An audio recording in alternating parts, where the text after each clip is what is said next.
por isso que nós adiamos tanto ou vamos conversar sobre quanto conexão social.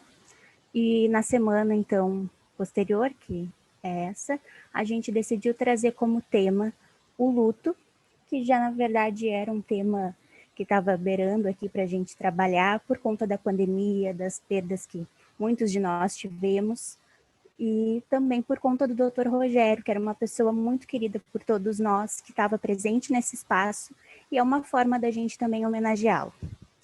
A nossa convidada é a Gabriela, ela é psicóloga, ela é especialista em luto, e eu vou deixar que ela se apresente um pouquinho melhor para vocês. Agradeço desde já, Gabriela, por estar aqui conosco, né, por compartilhar o teu conhecimento com a gente. Passo a palavra para ti. Obrigada, Annelise, obrigada a todos pelo convite e também pela participação, né? A gente sabe que o luto pode ser, para algumas pessoas, um assunto um pouco delicado, então o ideal é que a gente possa conversar de uma maneira muito leve, né? Com todo o respeito que esse assunto ele exige, mas também sem um tom de pesar, né? Que a gente possa compartilhar lembranças, compartilhar vivências que a gente teve. Eu planejei uma apresentação para que a gente possa falar um pouquinho de alguns diferentes tipos de luto, que agora na pandemia alguns de vocês podem identificar que estão passando, né? Como que a gente pode também ir lidando com essas diferenças que vão acontecendo na nossa vida. E no final também para que a gente possa se escutar um pouquinho, quem quiser compartilhar alguma questão, para que a gente possa também se dar um colinho nesse momento que eu acho que é importante também, tá? Vou começar aqui a minha apresentação. Quem quiser ir conversando também ou fazendo perguntas durante a apresentação, é só abrir o microfone que a gente vai conversando com tranquilidade. Vocês só me avisem se vocês estão conseguindo enxergar a tela. Sim. Perfeito. Então, sou psicóloga, sou especialista em luto, estou terminando o meu mestrado, então, agora na Universidade Federal e iniciei nessa mesma instituição o meu doutorado, tá? Só para contextualizar um pouquinho, assim, na minha clínica hoje, né, a minha prática ela é totalmente voltada para enlutados. Então, eu trabalho com pessoas que perderam diferentes tipos também de relações e de vínculos, e a gente faz um acompanhamento, então, para que esses lutos eles possam ter um desenvolvimento saudável. Tá? O que é esse luto, né? Hoje o luto, e é muito importante que a gente saiba isso, o luto ele não é uma doença, ele é um processo que a gente vive naturalmente ao longo da nossa vida. Tá? O luto, ele acontece quando a gente perde o nosso mundo presumido. O que é isso? O mundo presumido é tudo aquilo que a gente idealizou que aconteceria na nossa vida em determinado momento, e algo inesperado acontece e a gente perde. Por exemplo, todos nós em 2019 tínhamos planos para a nossa vida para o ano de 2020, né? Alguns imaginaram que iriam se aposentar, alguns imaginaram que iriam casar, alguns planejaram uma viagem, cada um fez os seus planos de uma maneira muito particular sobre aquilo que idealizavam para o ano seguinte. Quando a pandemia chegou, muitos desses nossos planos, eles foram modificados, eles foram cancelados. Ainda no meio de toda essa movimentação, né, dessa perda desse mundo que a gente imaginou para 2020, a gente acabou ainda perdendo pessoas, perdendo relações, perdendo vínculos, perdendo a possibilidade de se encontrar presencialmente, né?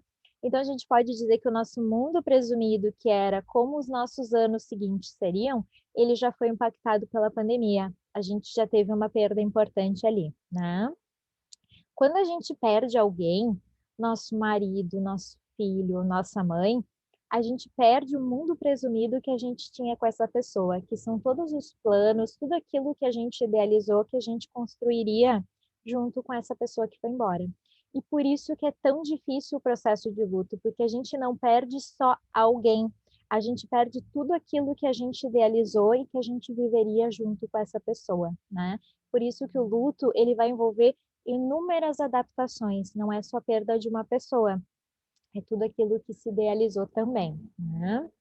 Vai ter rompimentos de vínculos muito importantes. Aqui na pandemia, a gente está fazendo o quê? A gente está reeditando a forma como a gente se conecta, a gente está se adaptando para que a gente possa manter os vínculos com as pessoas que são importantes. Então, faz muito tempo que nossos colegas de trabalho, as pessoas dos nossos grupos sociais, os nossos amigos, a gente não consegue encontrar, dar um abraço, sentar para tomar um café, se encontrar presencialmente para fazer uma atividade, né? Só que aqui, em vez de ter esse rompimento, a gente conseguiu passar para o modo digital, né? A gente conseguiu trazer para o online uma forma de manter esses vínculos ativos, né? Então, nesse caso, a gente conseguiu reeditar. Quando a gente perde alguém, esses vínculos são rompidos e no processo de luto, a gente vai tentar restabelecer um vínculo diferente com a pessoa que foi embora, tá? O processo de luto, ele vai ser universal, mas apesar de todo mundo em algum momento se tornar enlutado por alguém, como cada um vai viver esse processo de luto é muito individual, é muito singular, depende da nossa história, das nossas crenças, né? De como a gente tinha relação com essa pessoa. Então, mesmo ele sendo um processo que todo mundo passa, é importante a gente respeitar a nossa forma de encarar esse processo, né? Isso requer que a gente seja muito gentil e que a gente não fique se comparando, não colocando um tempo para ficar enlutado, não colocar uma medida, né? É muito como a gente é enquanto pessoa, com todas as nossas características, que a gente vai passar por isso, tá?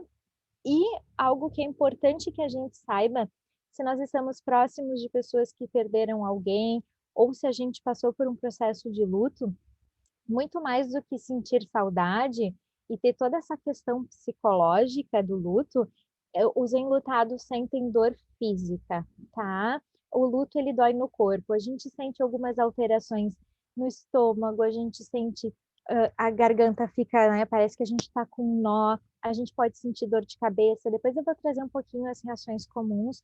Então, se a gente está próximo de alguém, a gente vai notar que essa pessoa está num ritmo diferente fisicamente também.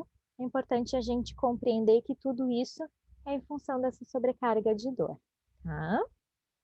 Então, vou ter rompimentos, né, de situações que eram conhecidas ou das nossas relações que eram familiares e que nos deixavam seguras, tá? Quando a gente passa por essa perda, o que que acontece? A gente sente muito medo, porque o mundo, ele se transforma muito rapidamente. Quando vem, as pessoas nos comunicam que a gente perdeu alguém que era muito importante, naturalmente o mundo deixa de ser aquele cenário conhecido, porque essa pessoa agora, ela passou, né, a fazer falta.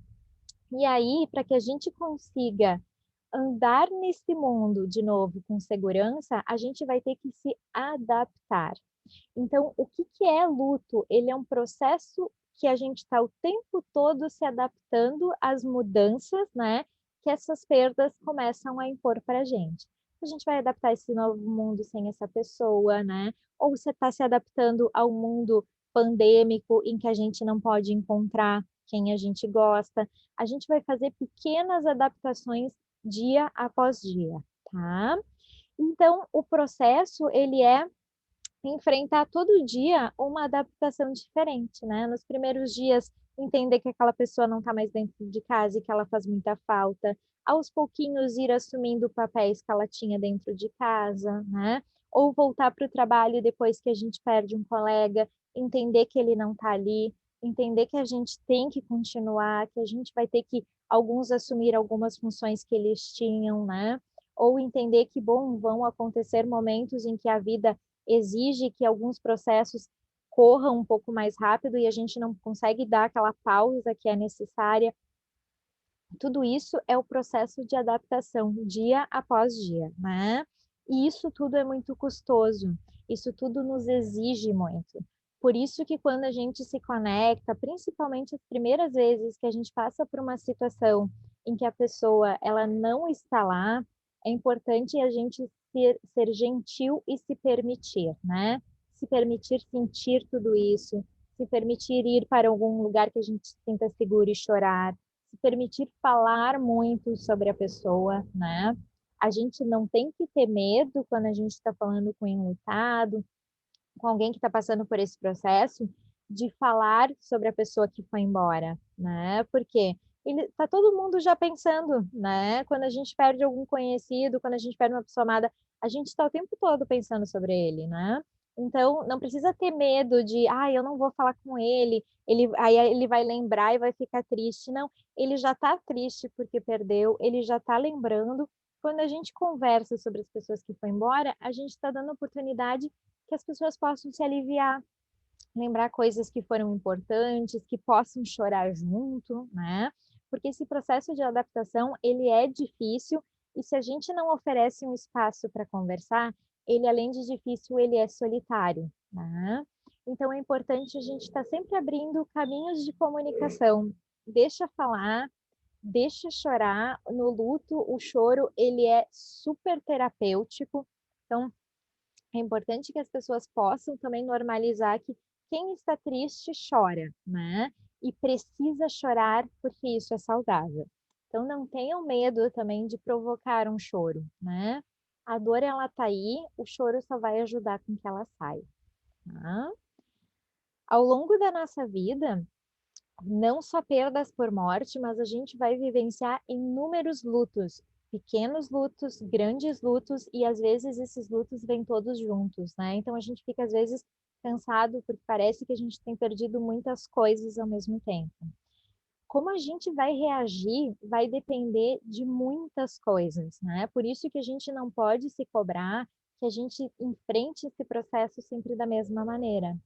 Vai depender que tipo de perda que a gente teve. Uma pessoa que está sofrendo porque perdeu um familiar vai ter um tipo de perda, alguém que perdeu o emprego e perdeu a renda é um outro tipo de perda. Elas não são comparáveis, elas são apenas diferentes. E aí a gente vai sofrer a nossa maneira, tá? Os vínculos que se romperam, que papéis que essas pessoas tinham, né? Por exemplo, quando eu atendo familiares, eu atendo família com crianças, e vamos supor, eu tenho uma família que o pai, né, a família perdeu o pai e são 3 crianças. Cada uma dessas crianças perdeu um pai, né? Por quê? Porque era o papel que esse pai tinha com cada um dos filhos.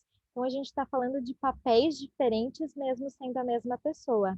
Então, numa família, cada um vai ter perdido uma pessoa, né? Porque era o seu vínculo, era a sua referência, era coisas que só eles faziam juntos. Então, respeitar também e entender que para uma mãe é diferente perder determinada pessoa, para o pai é diferente perder outra, nunca é comparável. Mas isso também vai dizer um pouquinho de como que as pessoas vão estar reagindo a essa perda, né? Se as pessoas têm uma dinâmica familiar que comporta que elas possam chorar e falar sobre isso, né? A cultura delas, as crenças, se elas têm uma religião, tudo isso, né, vai nos ajudando a entender como é que as pessoas vão passar por essas perdas. E o essencial que é ter rede de apoio, né? Ter um grupo com quem a gente possa contar, com quem a gente pode dividir essa dor, com quem a gente pode falar sobre isso, né? Isso também é essencial, tá? Aqui eu trouxe algumas questõezinhas, assim, bem rapidinho para a gente ver, que são algumas sensações, alguns sentimentos e alguns comportamentos que a gente tem no processo de luto e que são considerados comuns. Então, se alguém passou por isso ou está conhecendo alguém que está sentindo algumas dessas questões, é importante a gente normalizar que tudo isso é comum, né? Para que a gente também não fique preocupado ou acionado, né? Sentir falta de energia, geralmente os enlutados eles relatam que vencer o dia é muito cansativo, tem um excesso de sono, né, ou às vezes eles começam a ter insônia de madrugada, sono durante o dia, dificuldade com alimentação, né, vazio no estômago, falta de ar, uma sensação estranha de aperto no peito, eles dizem que parece que eles engoliram uma pedra, né. Essas reações físicas, elas são todas comuns, tá?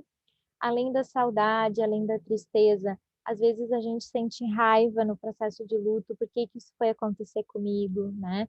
Pode sentir algum tipo de culpa, pode sentir algum tipo de alívio quando a gente está acompanhando alguém que está num processo muito prolongado de adoecimento e a gente vê que a pessoa está com sofrimento importante, a gente pensa, bom, finalmente conseguiu descansar, né? Pode querer no primeiro momento não ter, contato com ninguém, se isolar um pouquinho, ter muita preocupação, né, com a sua própria saúde, com o que de fato aconteceu. ficar confuso, não acreditar que isso é real, né? A gente acha, parece que eu vou chegar lá, vou ver a pessoa, parece que não aconteceu. Eu tenho certeza que quando a gente se reencontra, a pessoa vai estar lá. Essas questões de descrença, tudo isso é super comum no processo, tá? Faz parte da gente tentar entender o que está acontecendo com a gente. Tá? E quando a gente vai falar de luto também, eu trouxe alguns tipos aqui que a gente pode pensar, que são lutos que a gente vive, principalmente agora na pandemia. A gente tem ou passou por isso, ou estamos próximos, ou escutando muito, né, sobre esses tipos de luto que tem acontecido, para a gente também poder entender se a gente está sentindo algumas dessas questões, como é que a gente pode se proteger um pouquinho, tá? O luto normal, ele é aquele luto que a gente vai ter logo no início um sofrimento muito intenso, né? Vai ter dificuldade de voltar à nossa rotina, dificuldade de desempenhar os papéis da mesma forma, de se cuidar, né? A gente fica sem vontade de comer, a gente começa a negligenciar alguns aspectos da nossa saúde nos primeiros dias, né? Fica muito preocupado com tudo o que aconteceu, com como se deu essa morte, fica pensando o tempo todo sobre isso. Pode ter alguma perturbação, né, corporal, daqueles sintomas ali que eu falei, pode ter muita dor de cabeça. Às vezes parece, nossa, parece que eu escutei a voz da pessoa do nada, né? Pode ter alguma culpa, por que que não insisti para ir no médico antes? Por que que emprestei o carro para o meu filho sair, né? Por que que não telefonei para ver como estava essa pessoa? Essas culpas começam a aparecer, né? E esse luto, ele vai ter um curso que a gente diz, ele vai ter um processo que ele é normal, por quê?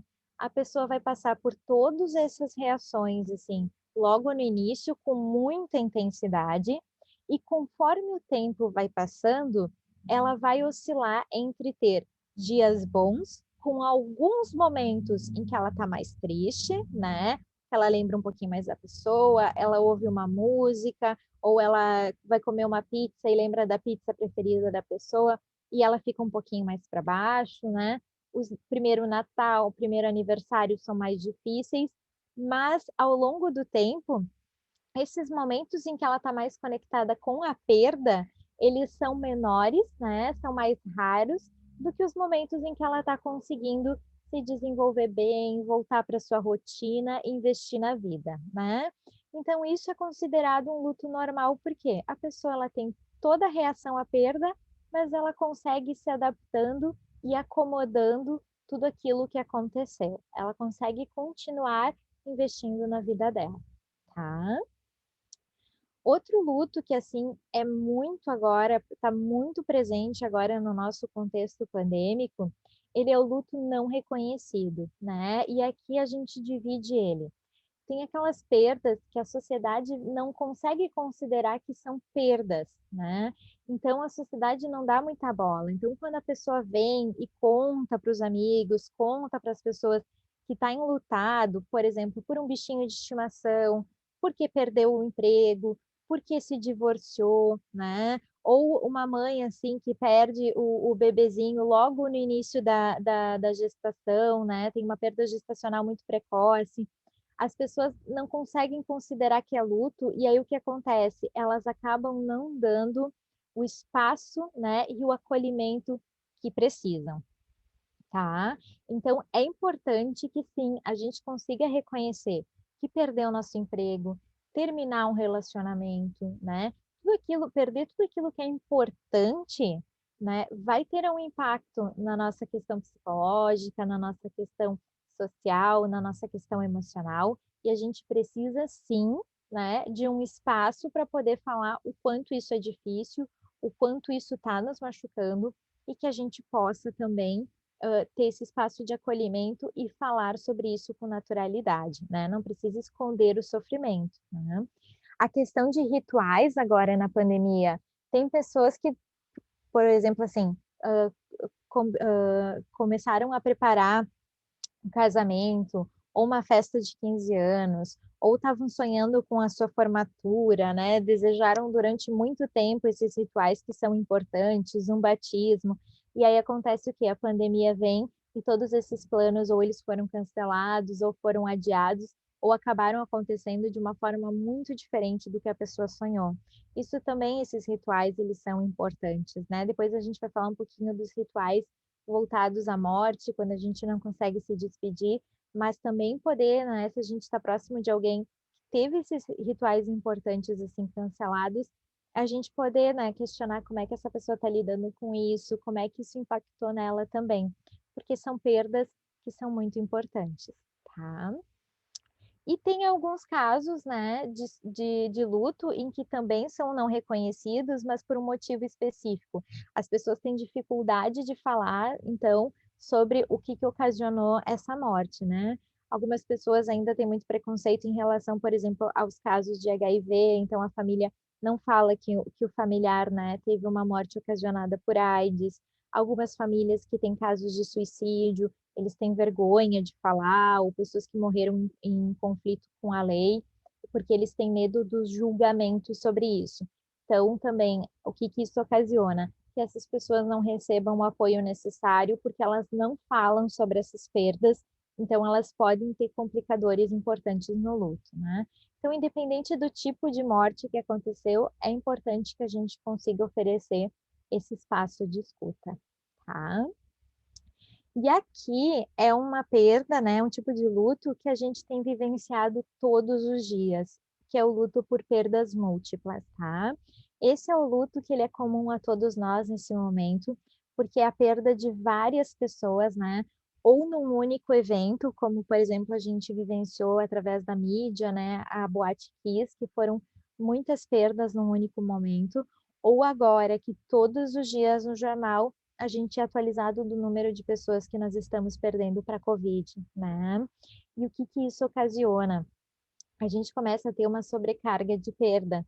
Vocês provavelmente ou passaram por isso, né, desde que começou a pandemia, ou estão vivenciando, ou em algum momento vocês vão vivenciar, que é ouvir tanto, todos os dias, sobre o número de mortes, que parece que a gente fica um pouco anestesiado. A gente já não consegue mais nem conectar qual que esse número representa, o que é isso, né? Por quê? Porque todo dia a sobrecarga de informação sobre isso, tá? Então, o que a gente faz quando a gente está passando por uma situação dessas? A gente começa a selecionar também as informações que a gente recebe. Em que sentido? A gente não fica alienado, é importante que a gente entenda o que está acontecendo, mas a gente se preserva de que a gente não passa o dia inteiro só ouvindo notícias relacionadas a isso, para que a gente consiga, aos pouquinhos, reconectar com aquilo que é importante, tá? Porque senão a gente entra nessa sobrecarga e a gente é tão difícil pensar em tudo que está acontecendo que a gente se fecha, né? A gente já não sente mais nada. Aí a gente pensa assim: "Nossa, será que eu não me importo?". Não, a gente se importa demais, a ponto de que a gente já não está mais nem conseguindo conectar com tudo isso, tá.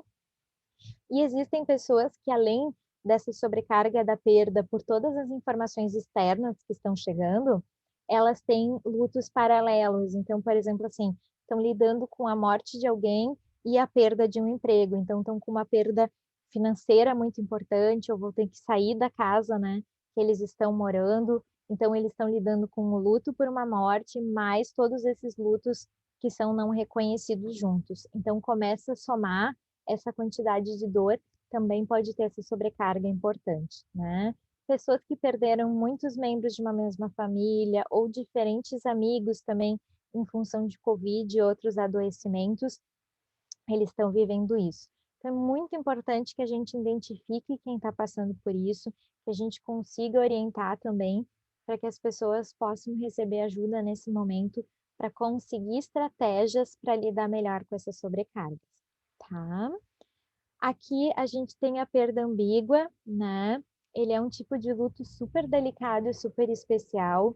Ele é o luto que a gente diz que é o mais complicadinho, assim, da gente vivenciar, porque é quando a gente não tem certeza, né, se esse nosso familiar, se esse nosso ente querido, ele está vivo ou morto, como, por exemplo, num caso de pessoas desaparecidas, que a gente não sabe o que aconteceu, ou quando a gente tem algum tipo de acidente que não nos permite fazer algum tipo de enterro, porque a gente não tem, né, um corpo, alguma coisa para se despedir.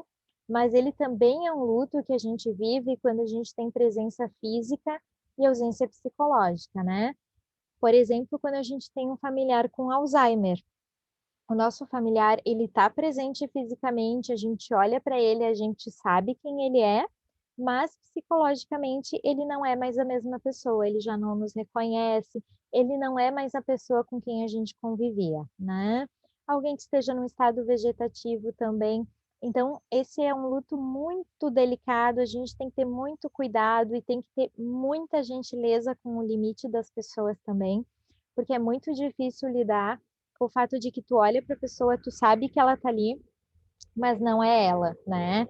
E aí a gente tem dificuldade de fazer o luto por essa pessoa e pensar, nossa, essa daqui já não é mais minha avó, não é mais minha mãe, né? Porque ela ainda é. Então a gente sente que de alguma forma a gente está traindo, né, essa pessoa tão amada. Então, esse é um luto que ele traz muitas pessoas, né, hoje, para que a gente possa fazer um acompanhamento com elas, normalizar essas situações, né?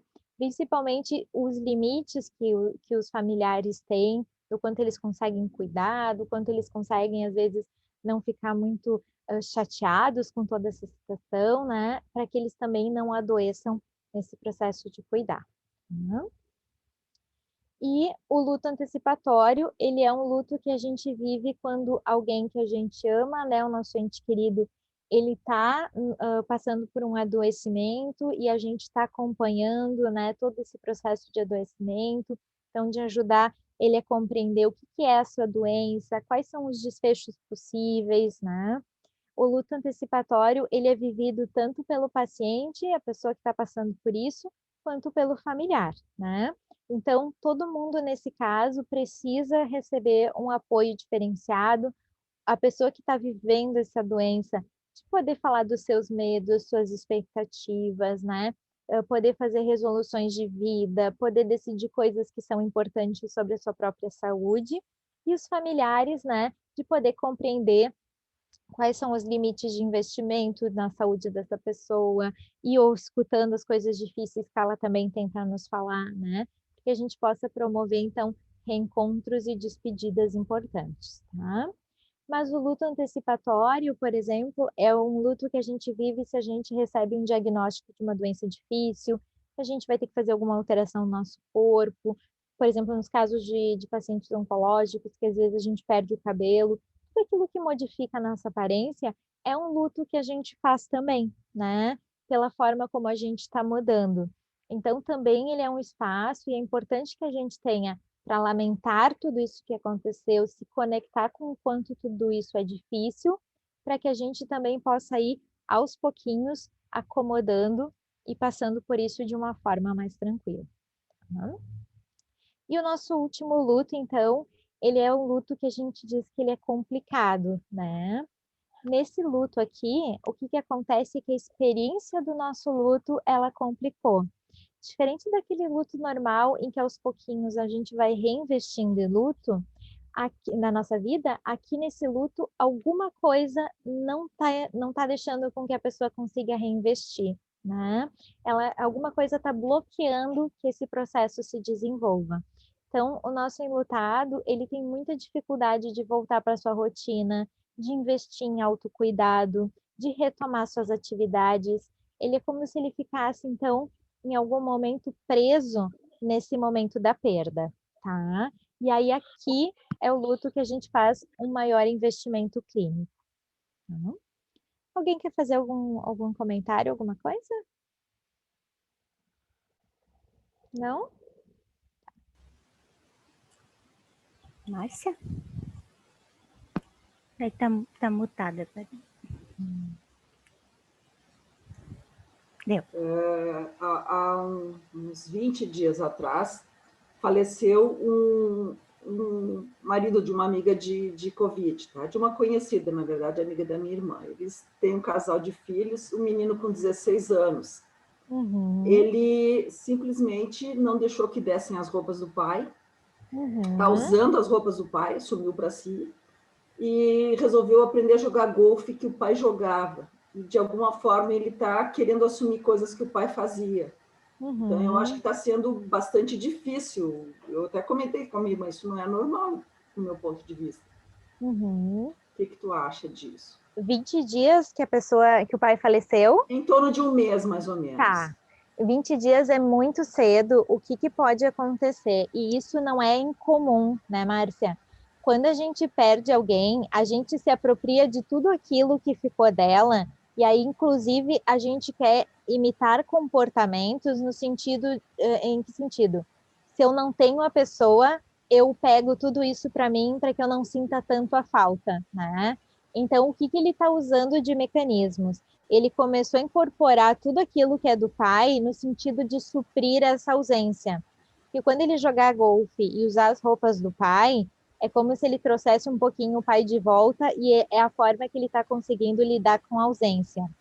Um mês ainda ele está começando a entrar em contato. Esse é um caso que seria importante acompanhar, porque ele vai ter que entender daqui a pouquinho que ele e o pai são pessoas diferentes, né? E que ele vai fazer as coisas dele e que ele vai encontrar formas de trazer o pai para perto, de manter o pai conectado com ele de alguma forma, não se tornando o pai, né? A questão das roupas, não existe um tempo para dar as roupas, né? Dar os pertences da família. Eles têm que ser doados quando faz sentido para a família fazer isso, tá? Então, assim, e ele tem que ser feito de uma maneira muito gentil. A gente sempre escolhe uns pertences, o que alguém quer ficar para lembrar, e a gente decide em família qual vai ser o destino dessa doação. Tem famílias que no primeiro mês elas acham que é importante e se organizam para fazer a doação. Tem famílias que esperam fechar o primeiro ano. Não tem problema, né? Isso tem que fazer sentido para esse grupo familiar que está vivendo. Bom, agora nós vamos desmanchar esse quarto, né? O que nos chama atenção, quando no dia seguinte a perda já tiram tudo, ou quando depois de 10 anos a gente encontra ainda o quarto sem ser tocado, né? Aí não é que isso tenha um problema ou está errado. A gente só tem que entender por que não conseguiram ficar com os objetos, né, mais do que um dia, ou por que esse quarto não está conseguindo ser tocado. E aí a gente vai entender o que está por trás e ajudar essa família a se movimentar nesse sentido, né? Mas o que é regra no luto? Nunca existe certo e o errado, existe sempre o que a gente consegue fazer, né? Por isso que, assim, luto e gentileza a gente nunca separa. Eu gostei muito desse teu olhar, que tu até alertou a tua irmã, porque ele sendo um adolescente, a gente vai ter que acompanhar para ver se esse luto daqui a pouquinho não vai complicar, né? Se daqui a pouquinho ele não vai ter dificuldade de resolver, de se adaptar bem. Então é importante que alguém vá monitorando e apontando para essa mãe, porque também essa mãe está tão imersa em dor, talvez ela não consiga perceber, né? Então a gente só faz os apontamentos e vai vendo como é que a gente ajuda a resolver, né? Não sei se a minha resposta te ajudou, Márcia. Perfeito, perfeito. Muito obrigada. Todas as tuas informações são super úteis, importantes. Obrigada. Obrigada mesmo. Alguém mais tem alguma questão que gostaria de dividir? Eu tenho. Perfeito. Pode falar, Márcia. Pegando um gancho dessa questão que a Márcia colocou, né, que faz pouco tempo, tu disseste toda essa questão, o menino é jovem, faz pouco tempo, mas eu tive uma experiência com uma amiga que a mãe ficou doente muito tempo, ela cuidou durante muito tempo, a mãe faleceu. Já uma pessoa de idade bem avançada. Uhum. Aí passou um mês, a minha amiga não se conformava, não me conformo, 2 meses, passou 6 meses e ela não se conformava. Aí, quando começou a ultrapassar esses 6 meses, eu achei que aquele luto estava, não sei demais, não sei te dizer a palavra certa. Uhum. E aí eu comentei com ela isso, eu disse, olha, eu acho que tu tem que fazer alguma coisa, não é normal tu perderes uma mãe de 80 anos, que ficou muito tempo doente, e dizer que não se conforma que a tua mãe morreu. Então, qual é o tipo de atitude que a gente, como amiga, como parente, pode tomar para ajudar nesse sentido? Que eu imagino que deve existir um prazo, não vou marcar máximo, mas deve ter um momento em que aquilo passou a ser um exagero, vamos dizer assim. Uhum. Hoje é bem interessante essa tua pergunta, porque hoje a gente trabalha mais com o quanto a pessoa está disfuncional do que com o tempo, né? Antes a gente pensava assim, 6 meses a 1 ano era o tempo mais ou menos que a gente observava. Se depois de 6 meses a pessoa não evoluiu nada, né? A gente podia pensar isso, bom, tem alguma coisa ali que pode estar complicando, né? Hoje a gente pensa assim, essa pessoa está funcional, ela está conseguindo investir na vida de novo, ela sai, ela trabalha, ela está conseguindo se cuidar, ela não deixou de ter interações sociais, ela ainda vê os amigos, ela telefona. Vamos pensar assim, ela está vivendo a vida, né? Com algumas mudanças, algumas dificuldades, mas ainda assim ela não mudou drasticamente a sua rotina, ela então, a gente identifica que ela está num luto natural, né? Num curso normal de luto. Acontece que a questão de se conformar ou não é muito da história de cada um. E aí, o que, que a gente faz? Como amigo, a gente vai tentar escutar ela e entender assim, mas o que está sendo tão difícil para ti, né? O que é tão difícil que faz com que tu não consiga se conformar? Existe alguma culpa que tu sente, alguma coisa? E a gente oferece um espaço de escuta, né? Porque às vezes ela está falando do não se conformar como uma forma de querer falar da saudade da mãe, falar de alguma culpa que ela imagina que ela tenha, né, ou que ela criou nesse processo, falar de alguma dificuldade maior que ela está vivendo, pode ser até eu não me conformo porque agora a minha vida mudou até financeiramente. Então, quando a pessoa traz muito esse discurso e ele nos chama a atenção, a gente oferece um espaço de escuta. O que é tão difícil? Me ajuda a te entender. E aí, se a pessoa realmente é só uma questão de eu não me conformo, a gente pode sugerir bem isso que tu fez.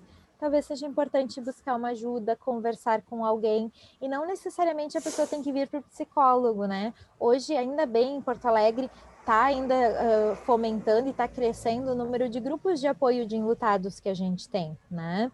Então, ela ir para encontros com outras pessoas que passaram por situações familiares, de ouvir outras situações e poder falar sobre isso também, né? Bem isso que tu fez, a gente presta atenção e a gente oferece ajuda se a gente identifica que alguma coisa tá um pouquinho estranha, né? Que a gente não tá identificando que a pessoa tá bem.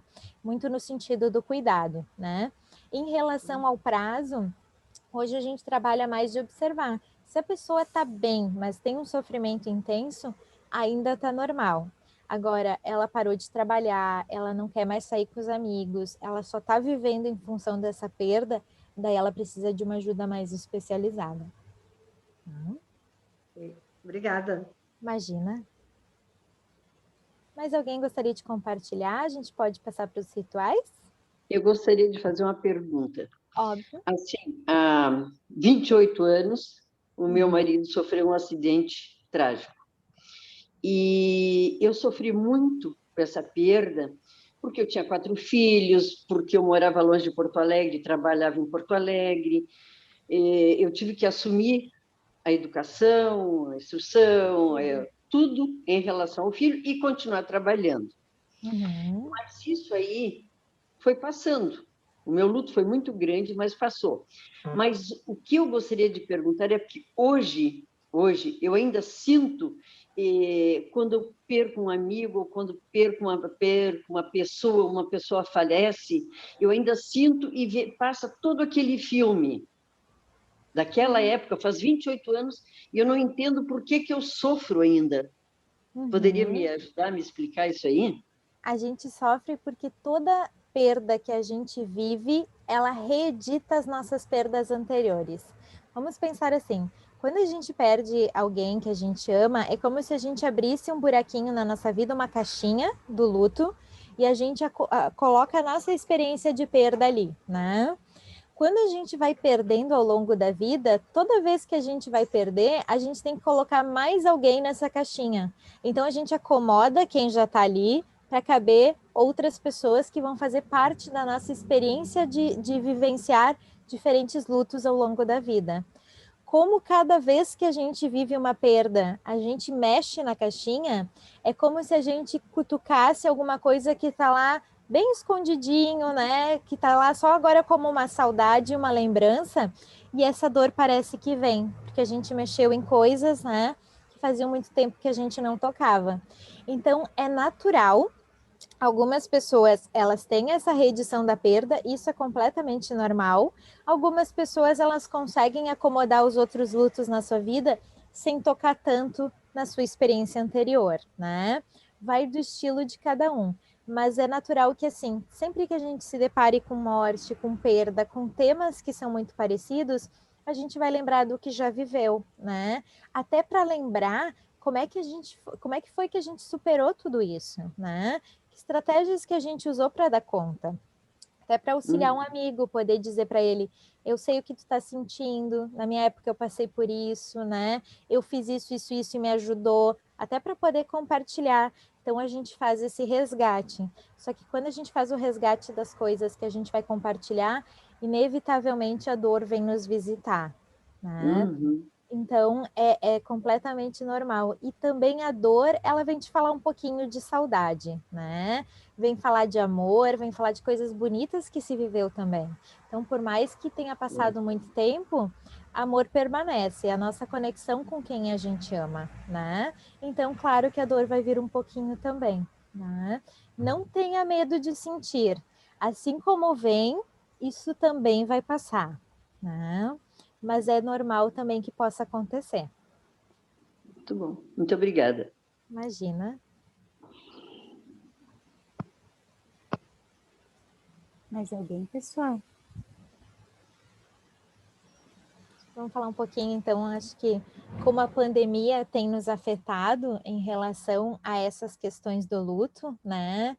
Não sei se alguém passou pela essa vivência de ter alguém internado nesse momento, seja por Covid ou por outras doenças.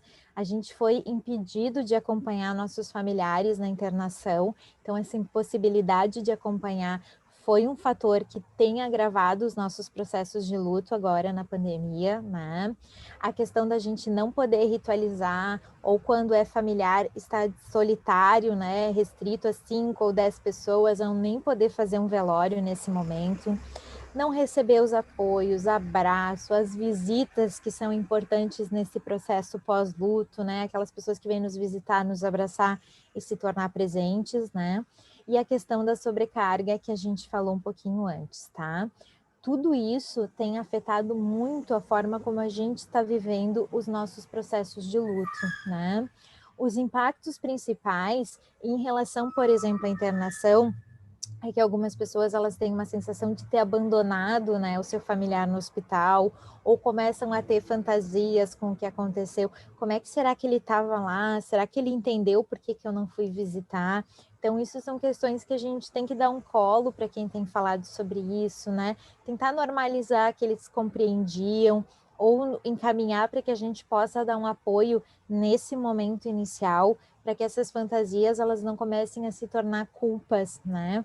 Então, vamos monitorar o que os nossos amigos dizem. Se eles vêm com esse discurso, a gente já identifica que ali pode surgir uma culpa, importante a pessoa receber, né, um retorno mais amigável, um retorno mais gentil em relação a isso, né? As pessoas que não estão conseguindo participar dos rituais, ou com poucas pessoas, ou elas não conseguem decidir nada sobre os ritos também, identificar se isso virou uma culpa, a gente se tornar presente de alguma forma, nem que seja por um vídeo chamado, só para a gente dar para a pessoa que está participando desse ritual a sensação de que ela não está sozinha nesse momento, né? Por que é tão importante que mesmo que a gente esteja só virtualmente numa videochamada, a gente participe desses momentos, tá? Quando a gente perde alguém, a gente sofre aquele baque inicial, a gente fica extremamente inseguro, a gente fica completamente fora do ar, né? A gente diz que a gente tem uma desregulação que é muito importante. Quando o outro vem e ele fala com a gente, ou ele nos abraça presencialmente, ou ele diz, eu tô aqui e nós vamos passar por isso juntos, tu não tá sozinho, isso começa a regular a pessoa, ela começa a voltar para si e ela retorna para ela um senso de segurança, tá? quem está passando por esses rituais sozinhos não está conseguindo, está faltando esse outro para ajudar a regular. Então, se a gente sabe que um familiar, um amigo acabou de perder, é importante a gente se manter presente, né? Nem que seja virtualmente, para ser esse regulador, tá? Os momentos iniciais do luto, quem já passou por essa experiência sabe, a gente fica muito perdido, a gente não lembra que tem que cozinhar, não lembra que tem que tomar banho, nossos horários de sono ficam desregulados, a gente se perde na rotina, né? Geralmente, no processo de luto pré-pandêmico, sempre tem os amigos, os vizinhos ou a família que se reúnem nesse momento inicial, enchem a geladeira, né? Ou vão na casa da pessoa, cozinham, arrumam a casa para ela, levam as crianças para a escola. Nesse momento que a gente não pode estar presente, ser criativo na forma em que a gente vai ter que se fazer, né, auxiliando nesse momento. Então, enviar comida congelada para casa da pessoa, telefonar para perguntar o que está faltando, o que a gente pode fazer, ficar conectado, né, nesses momentos iniciais, nem que seja para perguntar, tu comeu hoje, tu está conseguindo dormir, tu tomou banho, tu precisa que eu leve alguma coisa, só para dar esse apoio inicial da pessoa retomar a rotina, tá?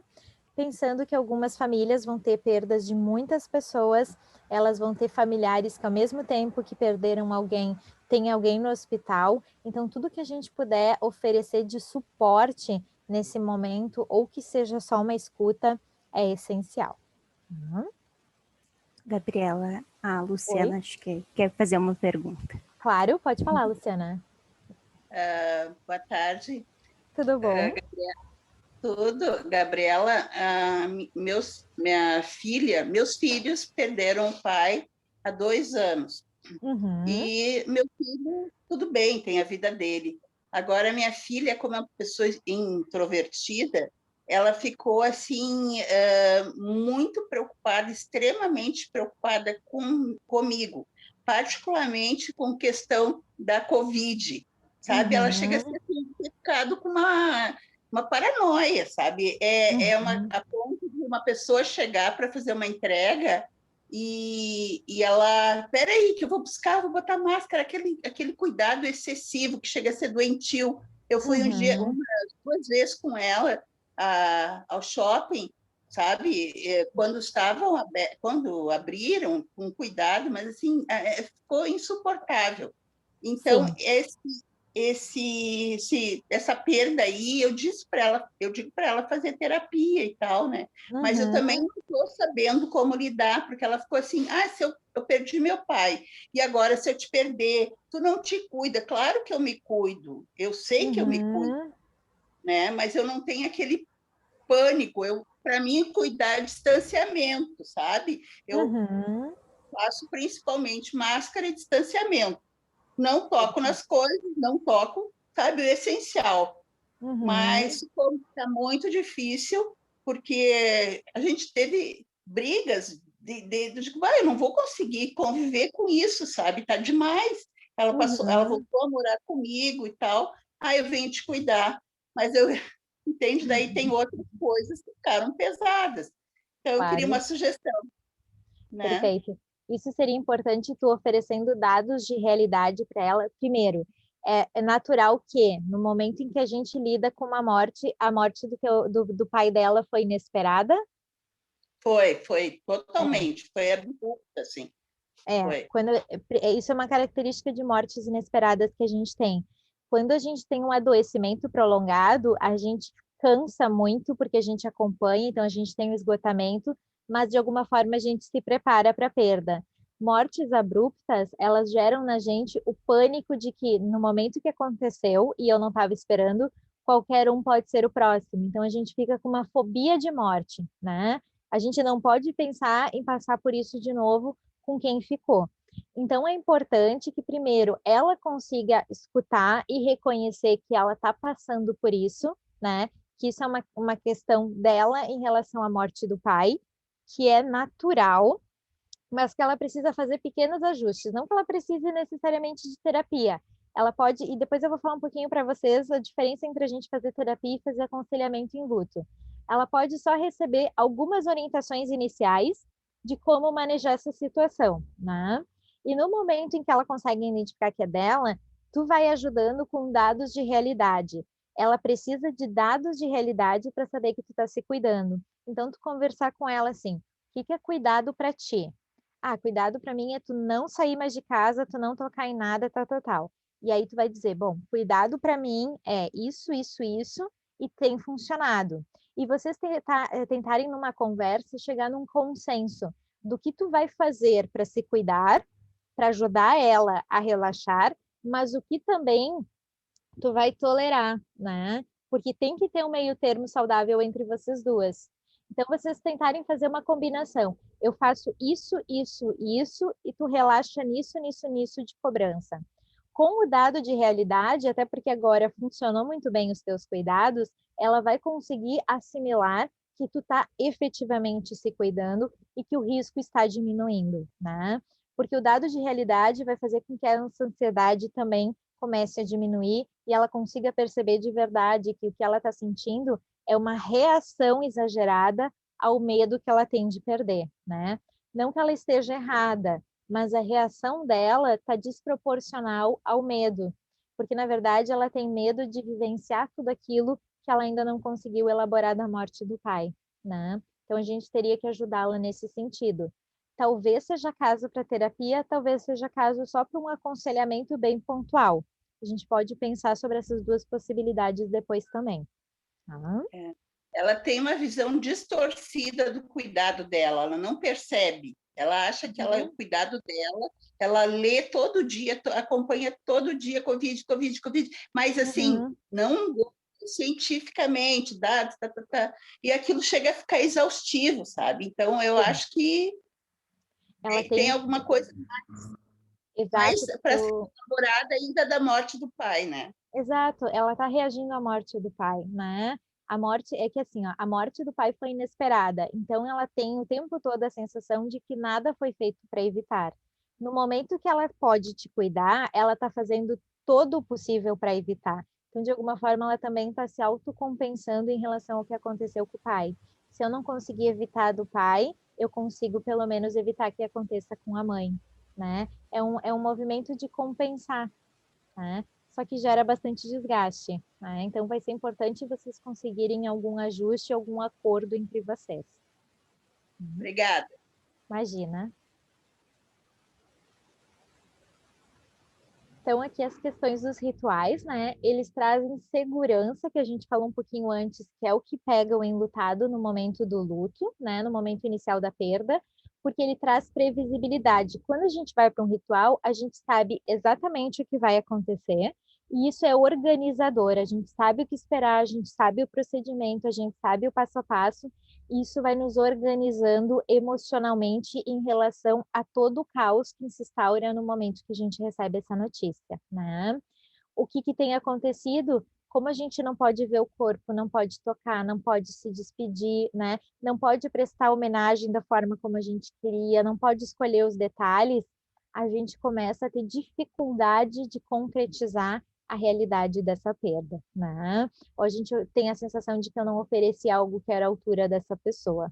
Então, o que a gente tem feito com os nossos enlutados em clínica é vocês, enquanto grupo, ou enquanto família, ou enquanto indivíduo, poder ritualizar de uma forma que faça sentido para o grupo uma homenagem que lembre essa pessoa, né? Não poder participar dos rituais pode ser prejudicial para o processo de luto se a gente não consegue colocar um ritual alternativo, né? Então a pessoa não conseguiu participar porque estava hospitalizada, ou porque agora no Covid não pode, ou não levaram os familiares naquele momento porque não chegou a tempo. Então a gente faz rituais que sejam marcos importantes dessa perda, e aí a gente consegue homenagear quem se foi, ao mesmo tempo que a gente consegue, então, concretizar essa ideia. Tá? E aqui é mais uma provocação, assim, que a gente ainda não sabe muito bem o que vai ser da nossa clínica, né, em função de luto pós-Covid, mas eu trouxe informações mais ou menos baseadas no que a nossa prática, né, tem nos orientado, o que está aparecendo na nossa clínica hoje, para que a gente possa também, conforme ir sinalizando essas questões e percebendo essas questões e cuidando de quem está pertinho da gente também nesses momentos, tá? Então, agora eu abro espaço só para a gente compartilhando, conversando também. Muito obrigada, Gabriela, mais uma vez por Imagina. compartilhar conosco o teu conhecimento e a tua experiência. Então, pessoal, alguém tem alguma dúvida ou gostaria de acrescentar?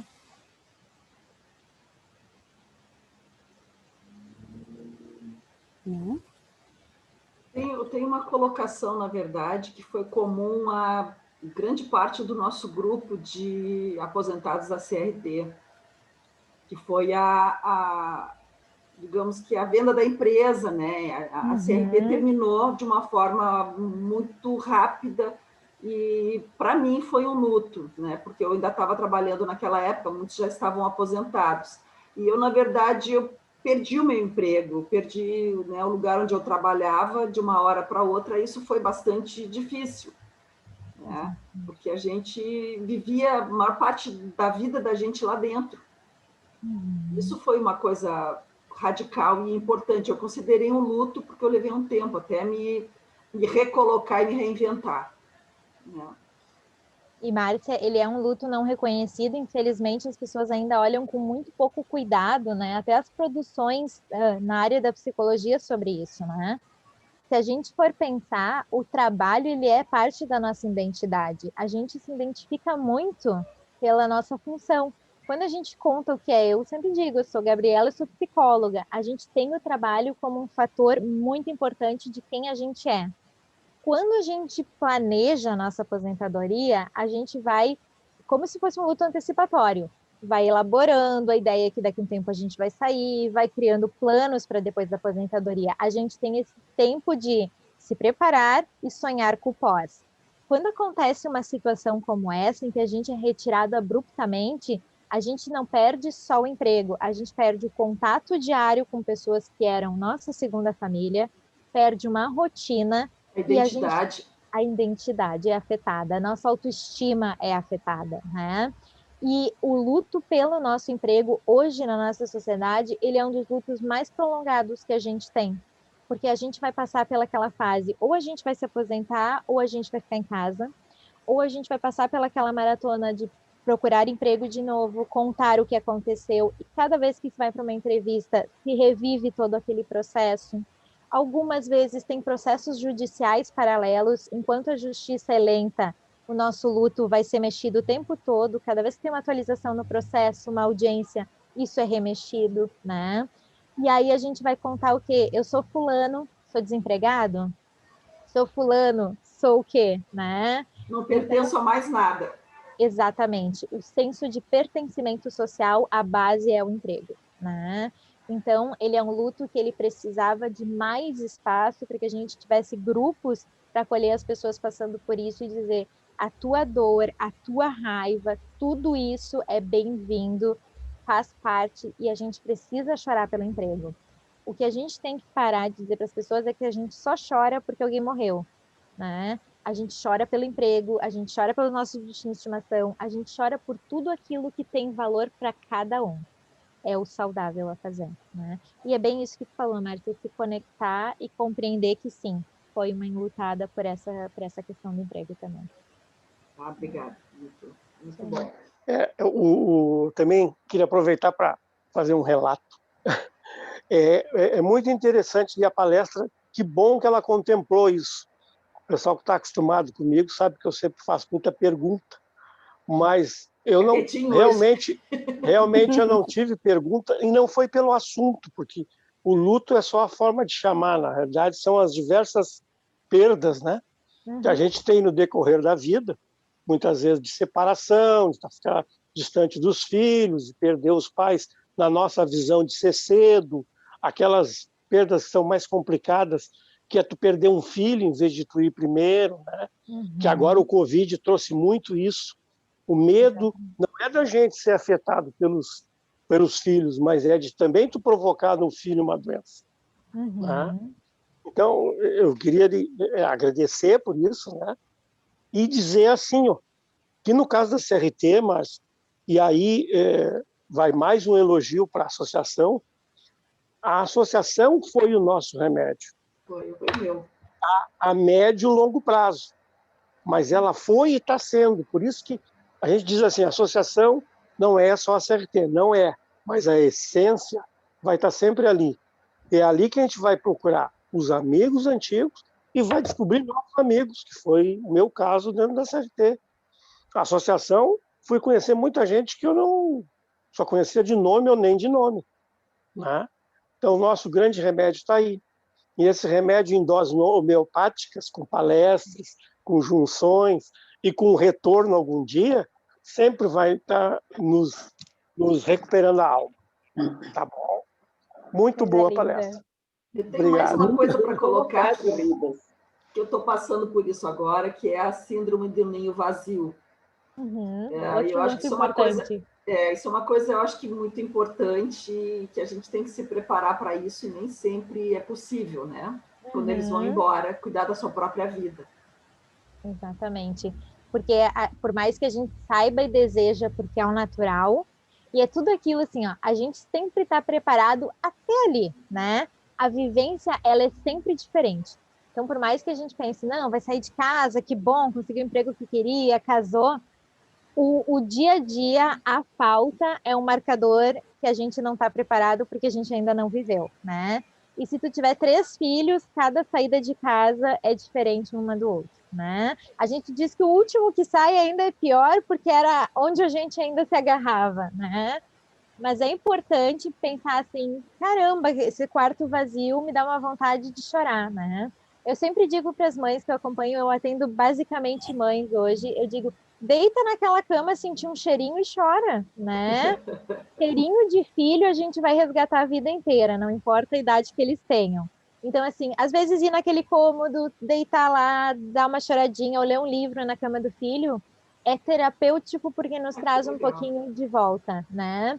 A gente não tem que ter medo de se experimentar nesses contatos. Resgatar contatos é sempre saudável, né? É matar a saudade, dar aquela ligadinha do nada. Agora a gente está com as visitas ainda, né? Complicadas de fazer, mas busca a forma de se conectar dentro de casa. E mais importante, o dia que tiver o dia ruim e a saudade estiver grande, a gente vai pela casa caminhando e chorando, tá?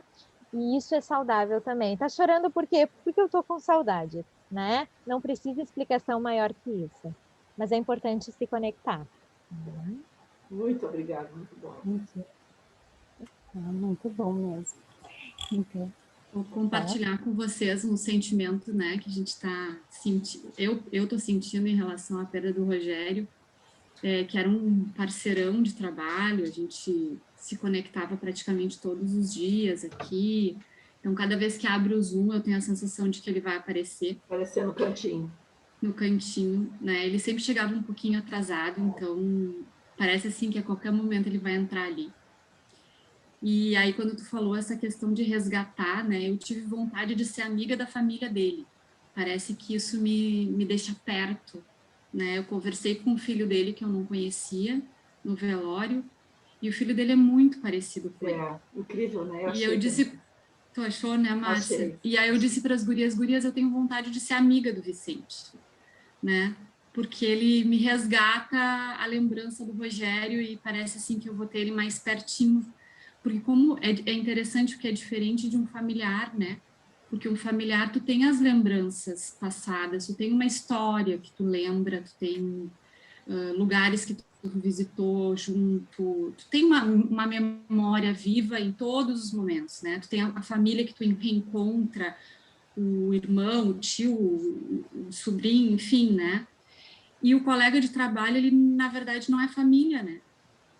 E parece que ali acabou, e eu não tenho mais a oportunidade de estar com ele, né?